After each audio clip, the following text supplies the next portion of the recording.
Bonjour les amis, j'espère que vous allez bien. Bienvenue dans ce taroscope sentimental pour l'été 2022. Alors, je suis contente pour ce taroscope. Pour faire les taroscopes sentimentaux, je me suis procuré l'oracle de l'amour par Astro Bohème, que je trouve fort adéquate justement parce que au-delà de parler de ce qui va arriver comme si on était des pantins et qu'on n'avait aucun pouvoir sur nos vies, il ramène un petit peu à qu'est-ce que fait travailler la relation en nous afin qu'on puisse, je dirais, affronter certaines choses ou sublimer d'autres et avoir des relations les plus harmonieuses possibles. Donc c'est un bel outil de travail et je suis ravie du coup de travailler avec lui pour ces taroscopes. Donc là, avec l'oracle de l'amour, on aura un petit peu le thème, le défi de ce taroscope pour cette saison. Ensuite, puisqu'on est en été, c'est quand même fun l'été, j'ai décidé d'utiliser le Magic Tarot, qui est un tarot espagnol, un petit peu décalé, avec des femmes à barbe, qui ont du poil aux pattes. Enfin, il est un petit peu loca. Et je trouvais ça bien pour mettre une petite touche de fun, puisque quand même c'est l'été, on est quand même un petit peu plus décontracté. Comment se déroule un tirage? Donc c'est pas comme le tarot, le taroscope général avec l'énergie centrale. On va fonctionner par colonne et puis on va remonter. Donc là, cette colonne, ça va être vous, le consultant, comment vous êtes et comment vous allez évoluer. En face, sur la troisième colonne, ça va être la personne avec qui vous êtes en couple ou celle que vous avez dans le cœur. Pour les célibataires, entendez dans personne plutôt contexte ou environnement ou éventuelle rencontre, en tous les cas. Voilà, je ne vais pas faire à chaque fois un truc spécial en couple, spécial célibataire, mais je dirais essayer de transposer, quand je dirais personne, plutôt contexte, atmosphère, environnement. Et là, on verra justement comment évolue la personne que vous avez dans le cœur ou comment évolue le contexte en tant que célibataire dans lequel vous évoluez. Au centre, justement, on va voir la relation. La relation pour les personnes qui sont en couple ou qui ont une personne en vue. Et je dirais, quel possible pour les célibataires, voilà, qu'est-ce que ça va créer comme champ des possibles avec votre évolution, le contexte en face de vous et quel champ des possibles. Bien sûr, après, c'est libre. Si vous vous reconnaissez plus dans la colonne là plutôt que dans celle-ci, voilà, vous avez la possibilité d'intervertir. Car bien sûr, ce taroscope, il est général, il ne parlera pas à tout le monde. Vous prenez que ce qui résonne en vous, vous laissez le reste de côté. Vous pouvez, pour plus d'informations, consulter votre signe ascendant et lunaire. Et puisque comme on est dans le sentiment, vous pouvez aussi consulter le taroscope du signe dans lequel se situe Vénus dans votre thème astral. Comme cette introduction, je vais la reprendre à chaque signe, je vais quand même vous faire un timer avec le temps indiqué quand démarre le taroscope proprement dit. Il suffira de cliquer dessus parce que si vous regardez le taroscope de votre signe, de votre ascendant, du signe lunaire et de Vénus, je pense que vous en aurez marre d'entendre cette introduction et je vous comprends. Donc il suffira juste de cliquer sur le temps qui est indiqué dans la barre d'infos sous cette vidéo. Et voilà, je vous dis à tout de suite donc pour les taroscopes. Bonjour chers amis Gémeaux et bienvenue dans votre taroscope sentimental pour l'été 2022. Donc on va voir quel défi, quel message pour vous. Croire en l'amour, c'est le rendre possible. Voilà. On va regarder un peu. Je pense que la notion de croire, d'avoir la foi sera mise à l'épreuve. Mais on va voir un petit peu. Donc vous, avec le 5 d'épée, ok, il y a un conflit, il y a des batailles. Elles sont peut-être intérieures, pas forcément. Mais en tous les cas, il y a un duel en vous ou avec l'autre. On verra ce qui se passe en face. Mais c'est clair que l'ambiance, on démarre l'été un peu avec une ambiance électrique. C'est pas très chaleureux. Voilà, il y a peut-être des contradictions, des départs, il y a un vrai combat. il y a un vrai combat. En face, avec le cavalier de coupe,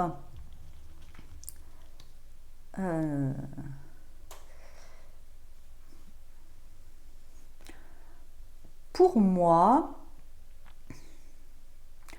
en face, il y a quelqu'un quand même d'assez doux, mais peut-être un peu trop rêveur, hein, qui est toujours un petit peu idéaliste, qui pense toujours, vous savez qu'il y a toujours ce besoin de chercher le Graal, et peut-être un peu ce genre de personne éternellement insatisfaite, qui a toujours l'impression qu'il y a une part manquante, vous voyez. Et c'est peut-être ça aussi, ça tape un petit peu sur le système, hein. Des fois, c'est ce genre un petit peu artiste torturé, vous voyez, ou je sais pas. Mais en tous les cas, je ressens toujours quelqu'un qui est en quête, qui a cette nostalgie d'un ailleurs, qui même si quelque part tout est parfait, il y a toujours cette forme de nostalgie. C'est souvent les personnes très sensibles aussi. C'est cette blessure de séparation, mais du divin, qui est toujours très fortement présente, et ce besoin de revenir à la source qui, des fois, inconsciemment envahit et a l'impression d'être dans sa place nulle part, et qu'il y a un ailleurs tellement plus heureux. Alors, je peux comprendre que ça énerve parce que c'est pas sympa pour vous, mais on vous dit justement de croire, hein, les choses, croire en l'amour, ça rend les choses aussi un peu possibles. Croyez quand même en l'amour, et surtout ne prenez pas les choses à titre personnel. C'est pas vous personnellement, et c'est pas à vous de combler les manques émotionnels de cette personne non plus, hein. On va avoir entre les deux, avec le pape, mais quand même, il y a une forme d'enseignement là-dedans. Il y a peut-être un enseignement pour vous, justement, hein, d'appliquer cet accord Toltec, de ne pas prendre les choses à titre personnel. Et cette personne, en tous les cas, je dirais dans cette difficulté qui est un petit peu mise en lumière au départ, a peut-être l'enseignement de se dire... sois plus lucide sur ce qui est ici et maintenant, hein, pas toujours et après et plus et ici et ça. Déjà ici et maintenant, c'est déjà pas mal, il y a déjà peut-être pas mal de choses, il y a un enseignement. En tous les cas, il y a une possibilité d'enseignement, et ce que j'entends, l'un comme pour l'autre, même si ça peut être malaisant, ne pas oublier qu'il y a quand même des sentiments, hein, malgré tout, qu'il y a ou une envie de sentiment pour les célibataires, mais si c'est malaisant, en tous les cas, il y a une possibilité d'évolution, il y a une possibilité, c'est une bénédiction déguisée pour moi. Voilà, c'est une possibilité de voir quand même un petit peu plus loin.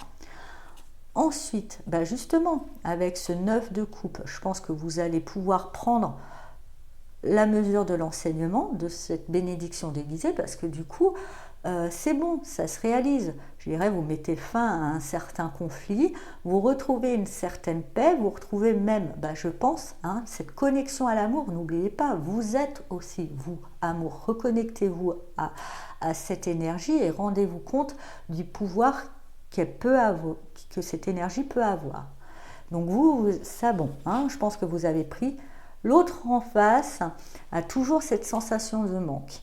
Pour moi, il y a une perte énergétique. Justement, on perd de l'énergie à chercher toujours, à chercher ce Graal, à chercher... D'ailleurs, je crois, dans la légende, il ne le trouve jamais, le Graal, hein. Il perd un temps pas possible, il ne le trouve jamais, parce que le Graal, finalement, il est en soi. C'est cet amour, justement, ce Graal. Et je pense qu'en face de vous, la personne n'a pas forcément pris la leçon. Et comme vous allez bien quand même, finalement, ça peut être difficile pour cette personne-là, parce qu'elle se dit, voilà, elle ne se rend pas compte de ma souffrance, elle s'en fiche. Et là, je dirais que les rôles s'inversent un petit peu, c'est à cette personne de ne pas prendre les choses à titre personnel. Entre les deux, avec la reine de Pentacle, du coup, il y a une invitation, et je pense que vous l'apprenez, à prendre soin de vous, à être dans une bienveillance pour vous, à vous nourrir, et puis à partager avec l'autre, même si c'est un internel insatisfait ou insatisfaite. Cette personne, par contre, est invitée à prendre vraiment soin, parce qu'il y a une vraie perte énergétique. Attention, hein, à ramener un peu plus d'hygiène, je dirais, de bienveillance dans sa vie, et un peu plus de terre, quoi. C'est trop perché à un moment. à chercher cet idéal un petit peu trop poète romantique torturé, ok, mais ça peut du coup jouer même sur la santé, hein, on me dit. Donc il y aura besoin de prendre soin, et puis vous, bah, comme vous allez bien, finalement, je pense que vous allez jouer aux infirmiers ou infirmières. Attention, hein, pas de tomber non plus dans un schéma toxique, hein, non plus. Voilà, et puis apparemment ça vous nourrit, hein. Vous aimez bien prendre soin de l'autre, mais voilà, attention, hein, quand même de ne pas tomber dans le syndrome de l'infirmière excessif. Alors, avec l'as de bâton, bah vous, je dirais, vous trouvez une belle nouvelle énergie, hein. Puis il y a une belle libido qui se réveille avec cet as de bâton. En tous les cas, d'avoir un petit peu géré ses conflits intérieurs, d'avoir réussi à trouver cet enseignement pour ne pas prendre les choses à titre personnel, à reprendre un petit peu la responsabilité de votre bien-être, même si par grande générosité vous partagez, vous retrouvez une belle énergie.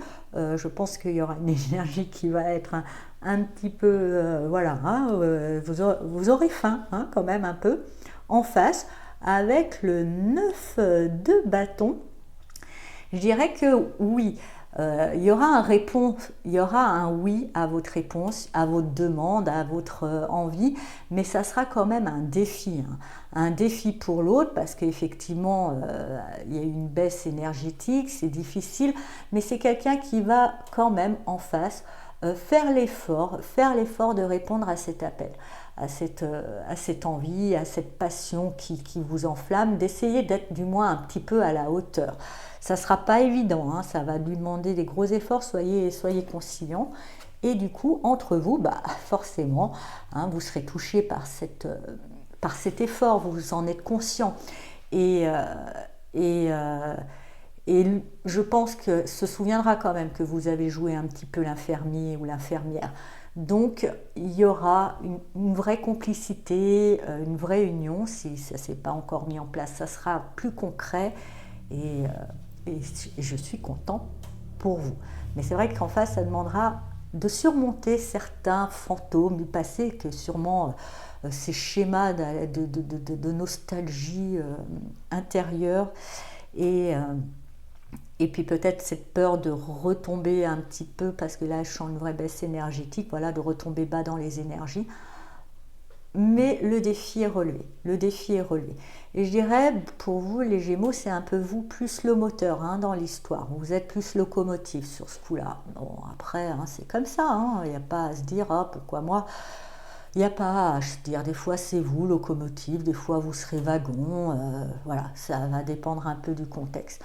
Mais n'oubliez pas que je dirais que le meilleur, c'est d'y croire malgré tout, et vous allez voir que la relation, elle fusionne.